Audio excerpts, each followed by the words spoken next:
Salut les amis, j'espère que vous allez bien. On se retrouve tout de suite sur le vélo. Là, je lance un nouveau concept avec vous. Vous me direz si ça vous plaît. Ça va partir sur de la FAQ. Mettez dans les commentaires les sujets que vous aimeriez bien que j'aborde. On va faire ça. Lorsque je ferai mes sorties de récupération, je ferai un condensé avec les réponses à vos questions. J'espère que le concept va vous plaire. On est parti tout de suite sur la première séance. C'est parti les amis. Salut les amis, j'espère que vous allez bien. Aujourd'hui, on va se retrouver pour complètement un autre type de vidéo les amis. Bon attendez, parce que là, il y a une voiture qui va passer. J'ai reçu la nouvelle Insta360, la 4e version, la nouvelle, qui va me permettre de filmer comme en 360 degrés, comme si on me filmait de la 3e personne. Et ça va être pas mal, parce que ça va permettre de faire d'autres angles de vidéo, mais surtout, je vous avais parlé dans mes vidéos, les amis, que j'aimerais bien faire d'autres styles de vidéos. Et dans cet autre style de vidéo, il y avait aussi le fait de pouvoir vous parler à la caméra tout en roulant. Simplement parce que aujourd'hui, je vais lancer le concept du lundi récupération. J'espère que ça vous plaira, vous me direz ce que vous en pensez dans les commentaires, mais en fait, ce concept, ce serait de pouvoir me filmer pendant la récupération, tout en répondant à un maximum de questions que vous me posez dans les commentaires, parce que comme ça, au lieu de vous répondre à chacun personnellement, je pourrais répondre à vos questions, mais pour tout le monde. Et en vidéo, ce qui pourrait donner un aspect plus dynamique. Vous me direz ce que vous en pensez. Et donc, voilà. Je vais aussi dire bonjour à tous ceux qui découvrent la chaîne et à tous les nouveaux. N'hésitez pas de vous abonner. Ça permettra de rejoindre l'équipe et d'agrandir la chaîne pour pouvoir faire encore de plus en plus de visibilité. Ça m'apporte beaucoup les amis, parce que forcément, qui dit visibilité dit aussi que ça apporte des partenaires, et qui dit un partenaire dit teste de nouveaux produits, et je peux vous faire de nouvelles vidéos, vous montrer des choses et tout. Donc voilà, on va commencer par les premières questions. On m'a posé beaucoup comme question le fait que j'ai perdu beaucoup de poids comparé à l'année passée. Donc j'ai perdu, donc on m'a beaucoup posé la question comment j'ai fait pour perdre tout ce poids, ce que j'ai mis en place comme protocole et tout ça. Hop, je vais freiner. Et en fait, pour expliquer aussi pour ceux qui arrivent, j'ai perdu beaucoup de poids, c'est vrai, comme je vous le disais, je suis passé de 77 kg l'année passée à 71, 72 kg cette année. Enfin, je suis même tombé à 70,5 kg, mais ici je me stabilise à 72, 73 kg.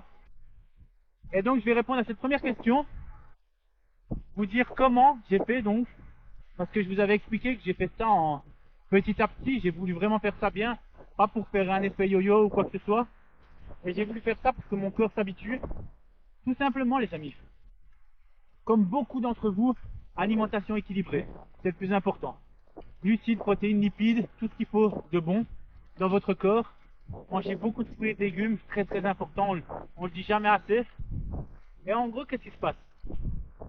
Je ne bois aucun soda.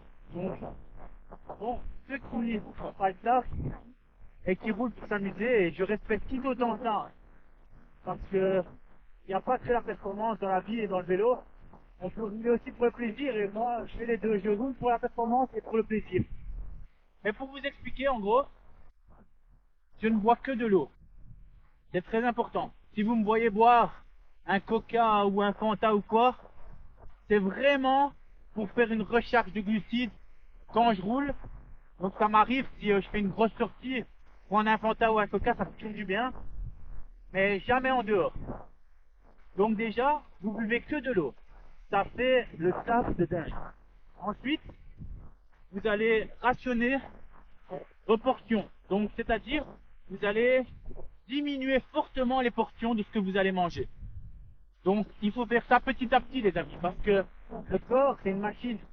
Si vous passez de 3-4 énormes repas à 3-4 repas d'enfants, votre corps il va vous faire péter un câble et ça va être pire.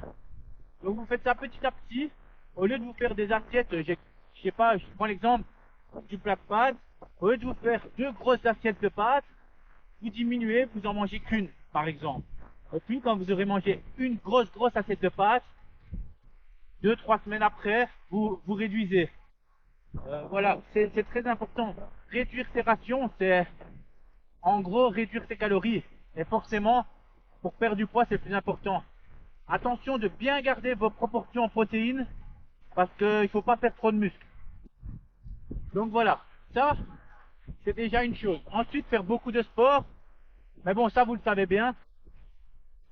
Je tourne entre... Bon, c'est vrai qu'à ce moment-là, quand j'essayais de perdre du poids, je faisais beaucoup de zone 2. Donc, je tournais plutôt à... J'étais plutôt à 16-18 heures semaine d'entraînement, mais même avec 10-12 heures, même moins, tant que vous faites du sport, vous perdez des calories, c'est le plus important.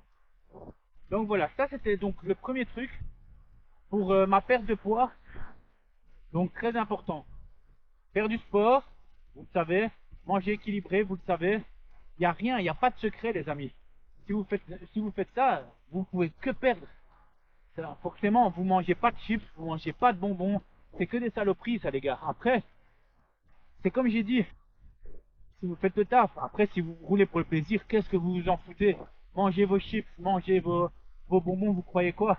Moi ici c'est parce que je fais le taf, que j'ai vraiment envie de la performance. Mais quand j'en aurai marre, je me dirais je veux rouler pour le plaisir. Mais les gars, je vous ferai des vidéos où je trouve des bonbons, où je mange des chips, rien à foutre. Je vous mangerai 2-3 paquets de chips devant vous, je kifferai un max. Voilà, c'est comme ça. Il faut, voilà, il faut que vous fassiez ce qui vous fait plaisir. Ensuite, on a d'autres questions, beaucoup, sur l'entraînement. Vous êtes énormément à me parler d'entraînement. Je répète les amis, je ne suis ni coach, ni diététicien. Moi ce que je vous donne, c'est mes petits conseils, mes petites astuces à mon niveau. Je ne veux en aucun cas remplacer un diététicien, un coach, prendre leur place ou quoi que ce soit. Je m'en fous les amis de ça, comme si vous ne saviez même pas. Mais en gros, par contre, j'aime bien pouvoir vous donner un maximum de conseils et d'astuces. Si ça peut vous servir, tout ce qui a réussi sur moi, etc., je vous le donne avec plaisir. Moi, je suis pas le genre de gars qui va garder les choses pour lui. Et pourtant, dans le cyclisme, oh, c'est honteux. Les gens, ils sont comme ça. Ils vont tester un truc qui fonctionne. Ils vont pas le dire. Ils vont le dire. Ils vont dire des conneries. Allez, des fois, je vois des gars faire le taf à fond. Et ils racontent, ouais, et je bois ça, et je bois de l'alcool, et je fais ci, et je fais ça. Ouais, mais ce qu'ils vous disent pas sur le côté, les gars, c'est tout ce qui cravache en heure d'entraînement et qui vous cache ce que ça va. Moi, je vous l'ai déjà dit, transparent. Tous mes entraînements sont sur Strava. N'hésitez pas à vous abonner si vous voulez. Les liens sont dans la description. Et voilà, je suis pas du style à dire à un gars pour qu'il progresse, va boire de l'alcool ou ci ou ça. C'est une connerie, les amis. Enfin, soit. Donc voilà. Vous me posiez beaucoup pour les entraînements. Je vais vous répondre ma façon, qui n'est pas la façon idéale. Chacun a sa façon de s'entraîner et vous devez trouver la vôtre. Moi, ce que je pense qui est le plus optimal, c'est faire 2 intensités par semaine. 2 à 3 intensités par semaine, ça dépend où vous vous trouvez dans votre saison. Par exemple, si pour le moment, en saison de course, j'aime bien, comme aujourd'hui le lundi, faire une récup. Regardez, je vous parle, on se balade, je suis à 160 watts de moyenne, il n'y a pas de souci, je suis tranquille. Je vais faire quoi? 45 minutes, 1 heure, on se balade, c'est plus important. Le mardi, j'aime bien travailler. Là, je vais vous parler, les amis, de la semaine idéale. Après, d'office, on a toute une vie. Et moi, le premier, malheureusement, enfin, pas malheureusement, mais moi, le premier, je travaille beaucoup. J'ai un travail qui me prend énormément de temps. Donc, forcément, la semaine idéale, vous ne savez pas forcément tout le temps la respecter. Mais sinon, le mardi, vous faites une séance de seuil. C'est-à-dire, vous travaillez votre FTP. En gros, il y a plein de séances. Je vous en ai mis sur la chaîne. Je vais encore vous en mettre. Mais travaillez les intensités. Le mardi, du coup, vous aurez bien récupéré du lundi. Vous êtes prêt. Donc là, vous tapez des intensités pour la FTP. Donc, je vous ai déjà donné des exemples. Vous faites 10 minutes à FTP, 10 minutes, 15 minutes de récup, 10 minutes à FTP, 10-15 minutes de récup. De style d'entraînement ainsi, vous avez aussi le travail du SST. Donc, il y a le SST court, il y a le SST long. Donc, je vous avais montré sur la chaîne, hein, donc pour ceux qui ne savent pas, c'est-à-dire que ce sont des intensités très proches à FTP. Donc, ils vous font travailler les intensités un petit peu en dessous d'FTP, puis un petit peu au-dessus. Il y a différents styles. Je vous ai tout expliqué sur la chaîne. De toute façon, ça vous trouvez très facilement sur Internet ou même sur ma chaîne YouTube. J'ai mis des exercices à faire, mais le mardi, moi, j'aime bien ça. Travailler pour ma FTP. Attention, quand vous faites vos travaux d'intensité, ce qui est bien, c'est que vous n'êtes pas obligé de rouler des heures. En 1 heure, vous pouvez faire un entraînement de dingue. Après, c'est toujours bien de rajouter du volume. Et ce qui est bien de faire, du coup, si vous avez le temps, vous faites vos 1 heure, 45 minutes, 1 heure de travail d'intensité dans une sortie d'endurance. Par exemple, si vous partez pour 3 heures, vous faites 1 heure d'endurance zone 2 à votre réveil, puis 1 heure où vous faites votre travail d'intensité que je vous ai expliqué, 10 minutes FTP, 10 minutes repos, 10 minutes FTP, 10 minutes repos, 10 minutes FTP, 10 minutes repos, et ça vous permet de faire votre heure. Ensuite, 1 heure en zone 2 ou en récup pour finir votre séance, vous avez une grosse séance de 3 heures. Quand je vous dis 3 heures, vous pouvez faire ça en 2 heures, 1 heure, vous faites ce que vous voulez. Ensuite, le mercredi, attention que vous allez ressentir la fatigue. Donc, vous faites quoi? À ce moment-là, ce que vous allez faire, le mercredi, c'est que vous refaites une sortie de zone 2 tranquille, zone 2 basse ou zone 2 normale, mais tranquille. Ça va vous faire du bien, ça va vous faire des kilomètres sans vous fatiguer. Le jeudi, vous pouvez faire votre zone, votre travail APMA, VO2 max, c'est-à-dire là, vous partez sur une séance assez courte, 1 heure, où vous allez faire votre travail de 30-15, vous allez pouvoir faire les travails de 2 minutes, 1 minute, ou de 40-20. Vous savez, vous connaissez un petit peu tous les travails. Tout le travail pour la PMA, j'en ai mis aussi sur la chaîne, vous le savez. Le vendredi, vous arrivez pour avant votre week-end. Et là, il va être très important, les amis, de bien récupérer si vous avez vos courses ou vos grosses sorties. Donc, le vendredi, vous faites votre jour de récup active. C'est-à-dire, vous allez faire 1 heure, 1h30, balade, un petit peu comme le lundi. Pour ceux qui ont l'habitude de rouler beaucoup, vous pouvez faire un entraînement en zone 2. Le vendredi, vous faites 1h30, 2 heures en zone 2 tranquille. Mais il ne faut pas vous fatiguer parce que comme ça, vous arrivez le samedi et le dimanche, vous êtes nickel. Et ensuite, voilà, vous avez votre samedi ou votre dimanche, votre course. Le jour avant la course, essayez d'en faire le moins possible. Parce que sinon, vous allez utiliser du glycogène musculaire et vous n'allez peut-être pas arriver à 100% pour votre course. Là, c'est la semaine idéale. Comme ça, vous savez un petit peu. Pour tous les détails, les amis, c'est dans les vidéos. Là, je vous fais en bref parce que sinon, voilà, ici, j'aimerais bien faire une petite vidéo condensée vite fait avec vous. J'espère qu'il n'y aura pas trop de vent pour la vidéo, les amis, parce que quand j'entends tout ce qu'il y a comme vent, c'est... Donc, voilà. Dans les questions que j'ai, souvent, on me demande ce que je fais dans la ville. Forcément, vous me voyez rouler beaucoup, donc vous vous dites, il fait quoi ce mec?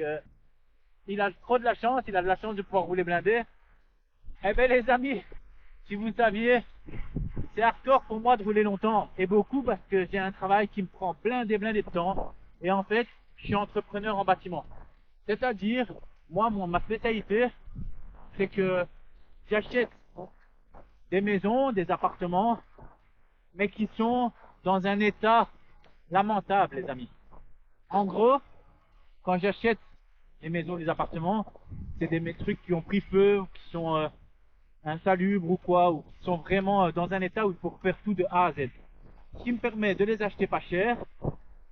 Et vu que je sais quasi tout faire dans le bâtiment, ben, je retape tout. Et puis après, ben, je revends ou je loue. Et en gros, c'est ça mon travail. Mais du coup, ça me prend énormément de temps. Parce que forcément, ce qui se passe en fait, c'est que dans le bâtiment, c'est un travail qui est forcément assez physique. Ben bon, ça me fait pas de tort parce qu'au moins, ça travaille en endurance. Même si voilà, forcément, si j'avais la chance de pouvoir me consacrer à 100% au vélo, forcément, c'est tranquille quoi. Tu fais que rouler, récupérer, ça fait plaisir. Mais voilà, c'est un train qui me prend beaucoup de temps et beaucoup de stress. En fait, c'est un travail énormément stressant parce que tu dois toujours jongler avec les finances, tu dois toujours jongler avec forcément les livraisons de marchandises, les ci, les ça. Oi, oi, oi, les amis, c'est beaucoup plus fatigant au niveau du mental que au niveau du physique, quasi. Donc voilà, comme ça vous savez, ça c'est pour mon métier. Donc, beaucoup de gens me demandent d'où je viens. Les amis, je le dis tout le temps et vous l'entendez assez souvent quand je parle. Je viens de Belgique, dans une ville à Charleroi. Pour ceux qui ne connaissent pas, c'est pas très loin de Bruxelles. Je sais bien que vous êtes quand même beaucoup de Belgique et de France à me regarder. Donc vous devez sûrement connaître. Mais voilà, j'habite dans la ville, donc j'ai pas de chance. Dans un sens, c'est parce que pour quitter la ville quand je fais mes sorties, les amis, il me faut 10-15 minutes, c'est horrible. Je me tape la circulation de dingue. Ici, je vous ai pris pour la récupération, ça va. Parce que je vous ai pris pour la récupération en mode, on va sur le zoning. Donc pour ceux qui ont reconnu le zoning de Gosselies où j'ai fait ma victoire il y a à peu près, c'était l'année passée je pense. Ouais, c'était l'année passée. Du coup, je suis venu ici parce que je savais bien que j'allais savoir faire la vidéo à mon aise avec vous. Donc voilà. Je ne sais pas à combien de temps on est déjà.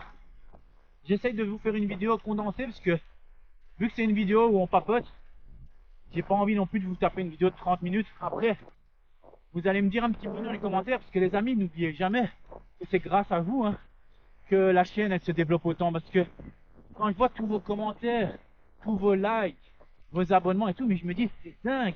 Les amis, il faut savoir, il faut se remettre au début.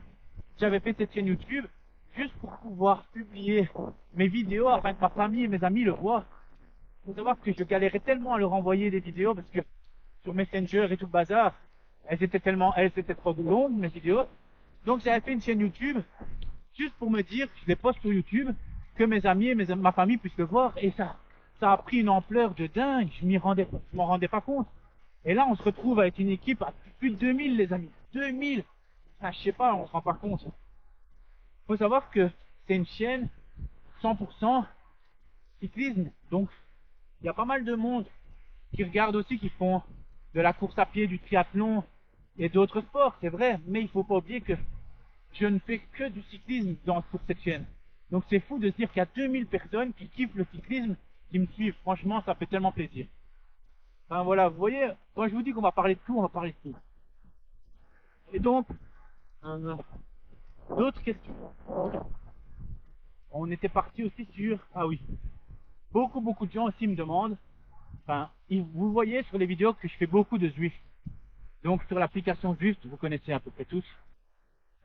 Et en gros, cette application, elle sert à quoi? C'est une application, donc vous connaissez quasi tous, hein, mais qui permet de faire du vélo en intérieur sur un appareil qui s'appelle un home trainer. Ça permet de pouvoir s'entraîner quand le temps il est pas ouf dehors ou quand t'as pas beaucoup de temps, hop, tu montes vite sur ton home trainer, ça prend. Tu fais des séances d'une demi-heure, 45 minutes, tu sais faire de la qualité.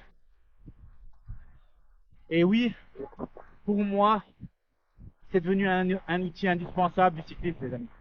Parce que, franchement, je ne saurais pas m'en passer, surtout quand je vois le temps qu'il fait.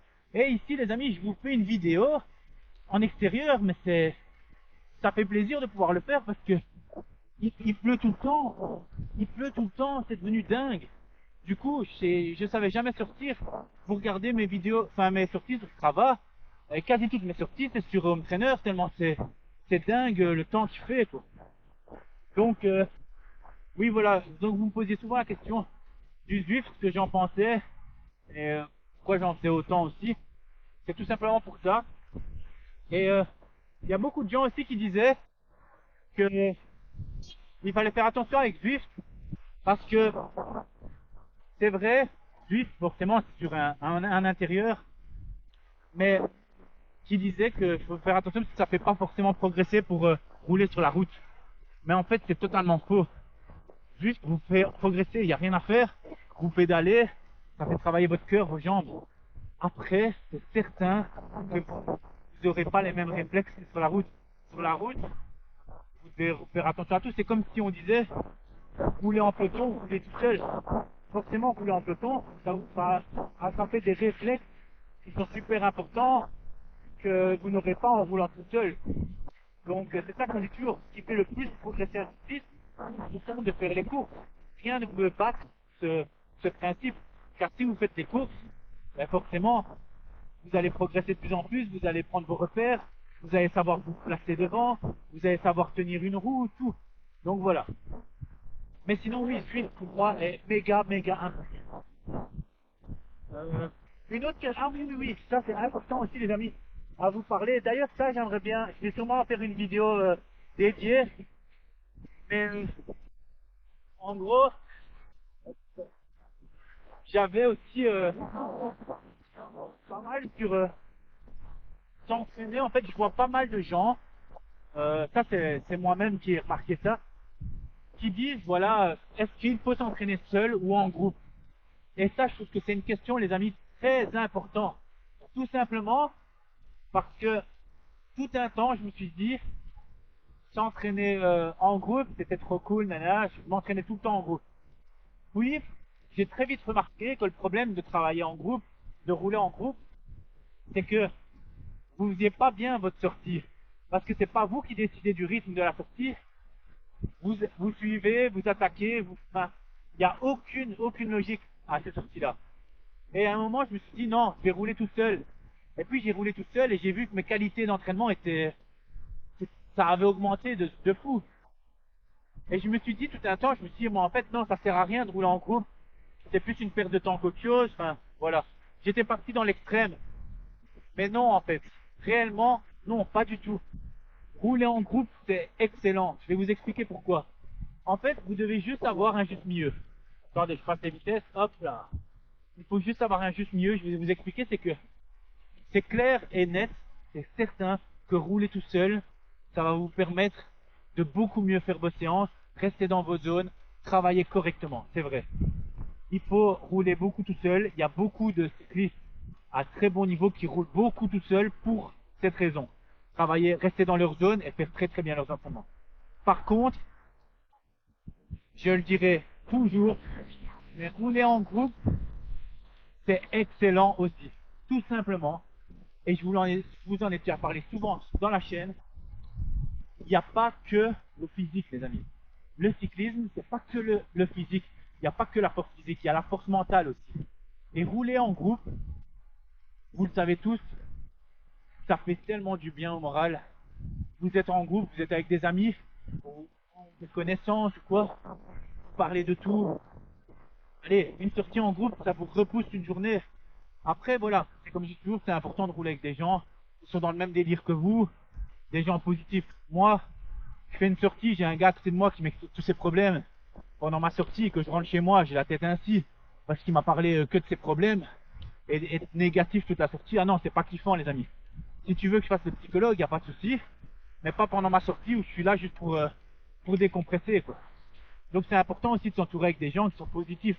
Surtout que moi, je suis quelqu'un qui est, enfin, vous remarquez dans les vidéos, je suis quelqu'un d'extrêmement positif dans la vie. Enfin, c'est trop important pour moi.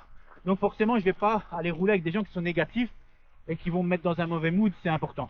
Mais sinon, rouler en groupe, c'est super kiffant. Vous êtes en groupe, vous vous amusez, vous parlez de tout. Allez, tu vois bien, moi j'ai un petit groupe de potes ici avec qui je roule souvent. Je vais pas dire les noms ni rien, ils se reconnaîtront parce que si si je dis des noms et que j'en oublie un, j'ai pas envie que ça me retombe dessus. Non, mais en réalité, je sais bien, je vais rouler avec eux, puis je vais rentrer chez moi, je vais être trop content déjà d'avoir fait ma sortie. Mais en plus de ça, je vais rentrer chez moi en mode heureux parce que j'aurais roulé, j'aurais fait le sport que je kiffe, mais en plus avec les gens que je kiffe. Et ça, c'est trop bien. Donc oui, oui, rouler en groupe, pour moi aussi, c'est indispensable. Gardez, si vous savez avoir une... C'est pas facile, j'allais dire, si vous savez avoir une sortie de groupe par semaine, c'est parfait. Après, c'est vrai que quand on court les week-ends, bah, la course peut être compris comme une sortie de groupe, on va dire, parce que vous êtes en groupe, vous voyez les copains et tout. Mais en semaine, c'est vrai que c'est pas toujours facile de rejoindre des groupes au niveau de, voilà, de votre timing, au niveau de vos horaires. Moi, je sais bien qu'en semaine, c'est dur d'aller rouler avec des gens parce que avec le boulot, je sais jamais quand je vais être libre. Mais voilà, en gros, il y a toujours moyen. Donc ça, c'était important aussi. Euh, une autre chose, et ça aussi, ça va faire partie d'une vidéo que j'aimerais bien vous faire. Ah oui, oui, je vous prépare des vidéos. Vous allez voir, je pense que la chaîne, elle va prendre une ampleur, les amis, parce que j'ai bientôt une très bonne nouvelle à vous faire. J'ai bientôt une très bonne nouvelle à vous faire. Mais en gros, il y a aussi une chose très importante, c'est la question matérielle. C'est une question qui est, donc, est-ce que le matériel, donc avoir un bon vélo, des bons équipements, est-ce que ça fait vraiment beaucoup pour la performance?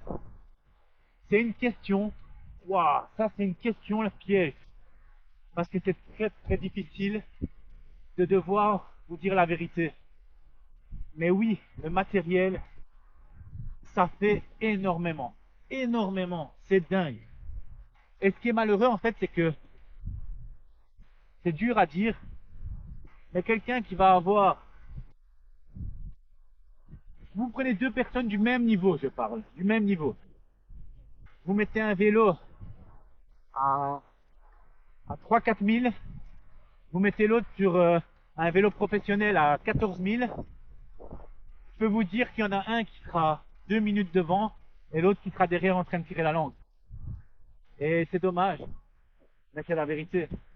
Et c'est comme ça que ça se passe parce que ce qui va se passer, c'est que forcément, il aura quoi? Il aura un top vélo avec forcément du courant en moins sur son vélo. On parle des deux personnes les mêmes. Allez, imaginons que vous êtes vous-même, vous avez le vélo à 3-4 000, vous roulez avec, parce que tout le monde ne sait pas se payer des vélos de dingue, ça devient fou les prix. Mais regardez, vous avez un vélo à 3-4 000, vous allez aller sur un vélo à 15 000, 14 000, vous allez être choqué, vous allez être choqué.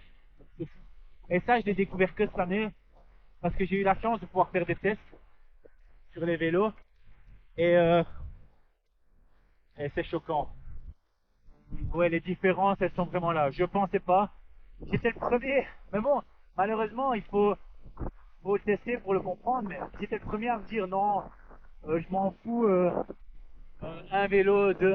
Allez, il y a des vélos à 6,9 kg. Moi, mon vélo, c'est 8,5 kg.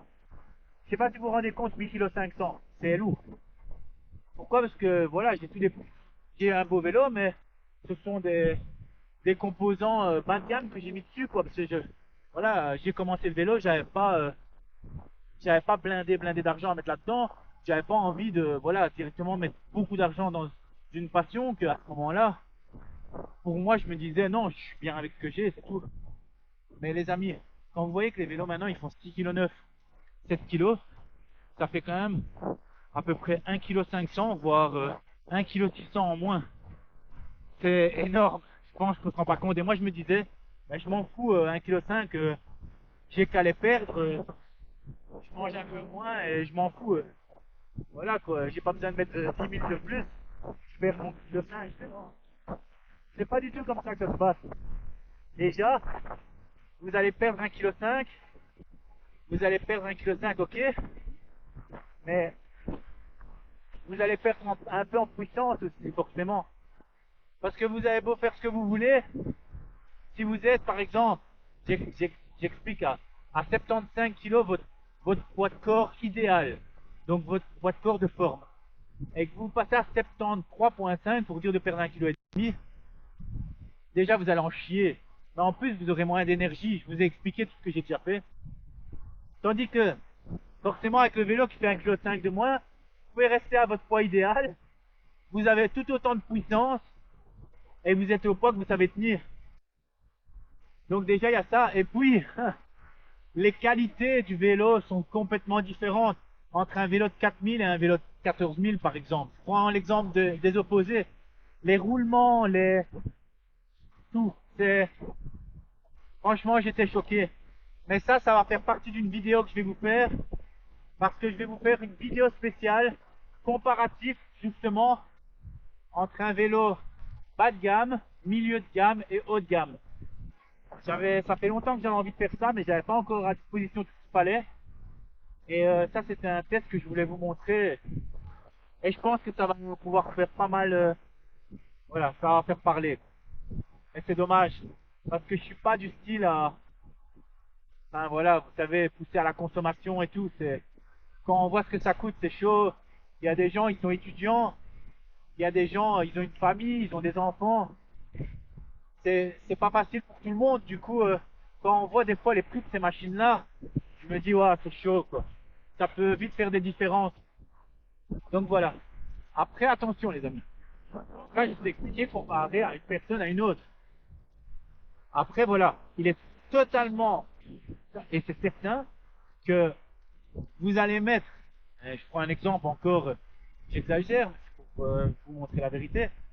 Vous allez mettre, moi, sur un vélo top haut de gamme de professionnel, vous allez mettre sur un vélo à 14 000, vous allez mettre Wout van Aert, Alaphilippe, Remco Evenepoel, qui vous voulez, sur un vélo à même 1000 euros, il va m'exploser. Donc, il y a ça aussi, oui, le vélo fait beaucoup, mais il n'y a rien à faire. Si vous êtes très très fort, même avec un vélo moins bon, vous en battrez beaucoup d'autres. Et moi-même, avec un vélo plus bas de gamme, j'ai réussi à exploser, à battre des gens qui avaient des vélos à 14 000. Et par exemple, si je vais un jour sur un vélo à 14 000, ben, je me ferai défoncer par des gens qui roulent sur un vélo aluminium ou sur un vélo à 1000 euros ou à 2000 euros. Enfin, après, voilà, j'exagère peut-être, mais c'est à peu près ça. C'est comme ça. Donc voilà. Ah, désolé, hein, c'est une grosse parenthèse, mais c'est parce que il y a énormément à dire sur ce sujet-là, et c'est pour ça que je vais en faire une vidéo dédiée. Je veux vraiment vous faire un truc vraiment top sur ça, pour vraiment pouvoir vous montrer un peu tout. Il y a aussi sur les équipements, forcément, parce que ça revient au même. Entre un équipement haut de gamme ou bas de gamme, vous savez, on en a parlé beaucoup, il y a eu beaucoup d'études sur les gains aérodynamiques que peuvent apporter une combinaison. Quand je vois que des fois en course, beaucoup de gens roulent avec un cuissard et un maillot court, hein, alors qu'on sait qu'une combinaison, juste une combinaison, peut vous faire gagner jusqu'à 15 watts comparé à un cuissard maillot. Et les gars, je comprends pas ce que vous faites avec un cuissard maillot. Après, voilà, comme on a dit, voilà, s'en fout, il y en a qui font ça pour le plaisir, ils s'en foutent des watts aéro, de ce que vous voulez. Mais je me dis, c'est quand même fou, quoi, de se dire qu'il y a tellement à gagner sur une connerie. Vous allez acheter votre cuissard et votre maillot, ou vous achetez une combinaison, c'est le même prix, hein. Et vous allez gagner tellement, déjà rien que là-dessus. Les casques, pareil, forcément aussi, il faut le confort, mais vous achetez un casque aéro avec des aérations qui sont faites correctement, comparé à un casque qui est quasi tout ouvert, qui prend énormément le vent. Mais pareil, il y avait l'étude qui était sortie, il y a encore, je sais plus, c'était combien, il y avait quand même 5 ou 6 watts de différence. Mais quand vous accumulez, parce que c'est marrant, parce que des fois quand je parle avec des amis de ça, ils me disent, ouais, mais c'est quoi 5-6 watts, ouais, mais c'est quoi 10 watts. Et tu sais quoi, des fois ces gens-là, j'ai envie de me dire, j'ai même plus envie de leur parler, je suis en mode, ça sert à rien de leur expliquer. Je suis en mode, mais tu me dis, ça sert à quoi? Donc tu te rends compte? Fais ton test FTP, faites votre test FTP. Regardez à combien vous arrivez à votre max de chez max. Et après, entraînez-vous pour gagner 15 watts à FTP. quand vous sentez que vous êtes à votre max, hein, regardez combien de temps il va vous falloir pour gagner 15 watts avec l'auto. Ici pour le moment, mon test de 20 minutes max est à 371 watts. Vous croyez que je vais arriver à 391 watts en 6 mois d'entraînement? Non, non, ça se passe pas comme ça. Pour gagner 20 watts, il faut des fois des années. On se rend pas compte, mais c'est une dinguerie. Donc oui, l'équipement aussi est extrêmement important. Après, oui, il y a d'autres choses qui sont sur des gains marginaux. Et là, je suis d'accord, il y a des trucs pour vous faire gagner 1 ou 2 watts. Si c'est pour que ça coûte des milliers, je suis d'accord avec vous. Ça vaut pas le coup, mais il y a des choses très simples et qui sont pas forcément plus chères qu'on peut déjà mettre en place. Pareil, je voulais vous faire une vidéo là-dessus parce que il y a beaucoup de petits trucs à mettre qui ne coûtent pas forcément de l'argent et qui peuvent vous faire gagner beaucoup de watts. Et en gros, quand on parle de watts aéro, c'est ce qui vous permet d'avancer et d'économiser certains watts. Par exemple, de vous faire avancer à la même vitesse à 300 watts et d'économiser 10-15 watts. Donc voilà, en gros, je vous expliquerai tout ça, quoi. Donc les amis, j'espère que cette vidéo vous aura plu. Bon, forcément, vous me direz aussi ce que vous en pensez, parce que moi, ce qui m'importe, surtout ce que vous en pensez, si ça vous a plu. Si vous voulez aussi que je parle d'autres sujets, n'hésitez pas à le mettre dans la vidéo, enfin, en commentaire, parce que du coup, j'en profiterai pour la prochaine fois pour en parler. Donc votre retour est extrêmement important. J'espère que ça vous aura plu. On se revoit très très vite parce que je vais poster aussi les prochaines vidéos de cours. Donc abonnez-vous pour ceux qui ne sont pas encore abonnés. Comme je vous le dis toujours, ça fait extrêmement plaisir quand la famille s'agrandit. Donc on commence à devenir une grosse équipe là. Hein. Une équipe de 2000 personnes, c'est fou. Donc voilà, allez, je vous laisse. Je vais rentrer chez moi. J'aurais fait... Ouais, je suis déjà quasi à 1 heure hein, quand même. Donc j'aurais fait une très très belle sortie. Allez les amis, je vous laisse. À bientôt. Merci pour tout ce que vous faites pour moi. Salut.